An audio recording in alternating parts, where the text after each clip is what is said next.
Come in. Hello! Hello everyone, how you doing? My name's Jester. I'm reading one of my favourite books, Seriously Silly Stories. Do you want to join me? Come and sit down. Now, I like to start off with a little poem. This is about me. Now there was a sad and grumpy king who said, "I'm bored as anything. I'd share my kingdom half and half with someone who could make me laugh." Forward stepped a tiny fool. He said, "Hey king, that's really cool. The tales I tell are seriously silly. You'll laugh your head off willy-nilly." And that's me. And I want to tell you the story about the emperor's underwear. There we go. Look at the emperor there. There was once a country where no one wore any clothes at all. It was a very sensible thing to do. There was no washing or ironing, no mending, no folding, no putting away, no dressing and undressing. So there was plenty of time for really important things, like climbing trees, but you better be careful of your bits, and doing handstands and dancing about in the sunshine, totally naked. All through the summer, it was the happiest country in the world.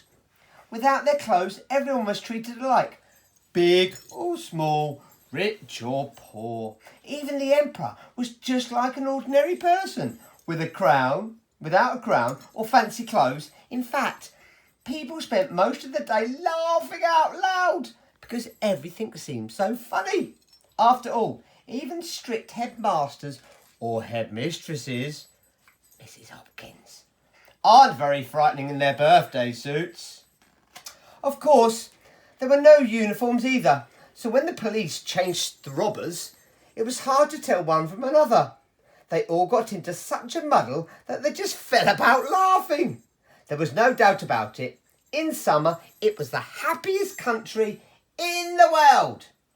But in the winter, oh, that was a different story altogether. All through the winter, the icy north wind whistled around the streets until every bare body turned blue with cold. One particular chilly morning, the emperor woke up with goose pimples all over his body. The wind moaned around the palace, and the emperor moaned around the palace too. He jumped up and down and rubbed his hands together. But by breakfast time, even his goose pimples had goose pimples. All morning, the snow fell throughout the land. People stayed indoors and shivered like blueberry jellies. Then, at lunchtime, there was a knock at the palace door. In came two very strange men. The emperor could see straight away that they had come from a different country altogether because they were wearing clothes. Can you see his body? But being a kind emperor, he tried not to laugh. "Good day, your noble nakedness," said the first man, stamping the snow from his boots. "Greetings, O royal rudeness," said the second man, brushing the ice from his woolen hat. "We are tailors from a different nation," they said. The emperor wasn't sure what a tailor was. "Do you know?" But he smiled and shivered politely. "We have come to make you the most beautiful bloomers in the world to keep your royal bottom warm," they announced. "What?" said the emperor. "Me? Wear knickers? You must be joking. I have to set an example to my people, you know." "Oh, yes, your beautiful bareness, but those are not ordinary pantaloons. They are magic knickerbockers, because they will become completely invisible to the naked eye, if you'll pardon the pun. No one will be able to see them at all, unless they are completely banana brain, that is." "Amazing," said the emperor, his teeth chattering a bit more. "Mind you," continued the tailors, "magic undies don't come cheap. You'll have to start us an underwear account at the bank so we can buy all the magic wool we need." So the tailors moved into the palace. Night and day, day and night, they cut and stitched and sewed and made not one pair of underwear, but hundreds and thousands of pairs of every shape and size. There were why fronts and why not fronts, and boxer shorts and themed long johns and purple posing pouches and itsy bitsy teeny weeny yellow polka dot bikinis and woolen winter warmers and even leopard skin tonga thongs. What do you wear? Of course, the Emperor and everyone at the palace could see exactly what they were doing, but no one said a word in case people thought they were completely bananas. At last, the tailors brought the Emperor a pair of Y fronts. Can you see them? Are those big Y fronts? A woolen vest, an all extra large size. The Emperor allowed the tailors to help him squeeze into them. "Oh," he said, "they're all nice and warm, even though I can't see them." The Emperor was so pleased with his new underwear, he hopped onto his bicycle and went for a ride around town. When he had gone, the tailors began to laugh and rub their wicked hands together. They laughed. The Emperor rode proudly backwards and forwards along the high street. And though it was still snowing, a large crowd gathered to watch. Of course, everyone could see the royal underwear perfectly well, but they didn't want anyone to think that they were silly old banana brains, so they said nothing at all. Only clapped and cheered as the Emperor pedalled by.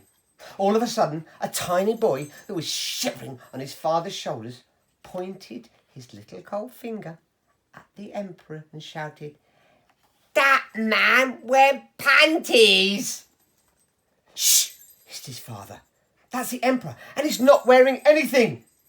"Oh, yes, he is," said the boy. "That man wearing nice, warm, woolly panties.